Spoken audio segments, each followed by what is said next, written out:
سوال ہے، کہتے ہیں ابن عربی نے ایک کشف میں 40 آدم دیکھے کہ وہ خانہ کعبہ کا طواف کر رہے ہیں۔ ٹھیک ہے، اس سے یہ نتیجہ نکالا جا سکتا ہے کہ ہر آدم کا اپنا خاتم النبیین تھا جی، جو روحانیت کا سب سے اعلیٰ مقام ہے۔ اچھا، میں یہ پوچھنا چاہتا ہوں کہ کیا ہسٹری کا ہر دور ایک آدم سے خاتم النبیین تک دوسرے ادوار سے روحانیت اور دنیاوی ترقی میں مختلف ہوتا ہے یا نہیں؟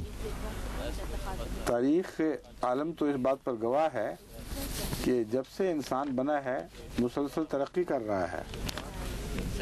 اس لیے اگر ابتدائی انسان کی آپ بات کریں تو آج کے زمانے کے لحاظ سے تو اس کا شعور ہی بہت محدود تھا۔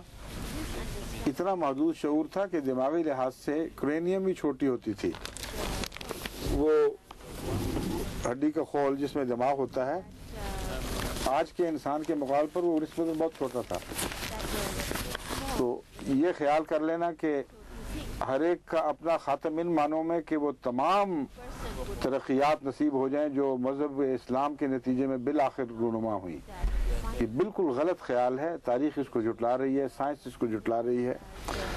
ہاں، یہ کہنا کہ ہر زمانے کے اپنے دائرے کے اندر رہتے ہوئے اور ان قوموں کے دائرے کے اندر رہتے ہوئے جنہیں ایک وقت تک عروج ملا اور پھر وہ تنزل کا شکار ہو گئیں اور پھر یا باقی رہیں تو آثار کے طور پر باقی رہیں یا مٹ گئیں، ایسے لوگوں کا بھی کوئی ایک خاتم آیا ہوگا۔ تو یہ نسبتی باتیں ہیں۔ یہ ویسی بات ہے جیسے مولانا محمد قاسم صاحب نانوتوی نے لکھی ہیں کہ ہرگز بعید نہیں کہ ہر قوم کا، ہر مذہب کا، جن کا الگ الگ، ہر قوم جس کا الگ الگ مذہب آیا تھا ان کا ایک خاتم ہو، مگر وہ اگر خاتم ہو تو محمد رسول اللہ صلی اللہ علیہ وآلہ وسلم کی خاتمیت سے وہ متصادم ہو ہی نہیں سکتا، کیونکہ آپ ہفت اقلیم کے بادشاہ ہیں، ہر زمانے کے اور تمام قوموں کے، اور رب العالمین کی طرف سے رحمت للعالمین بنائے گئے، اس لیے آپ پھر ان سب خاتموں کے خاتم ہیں۔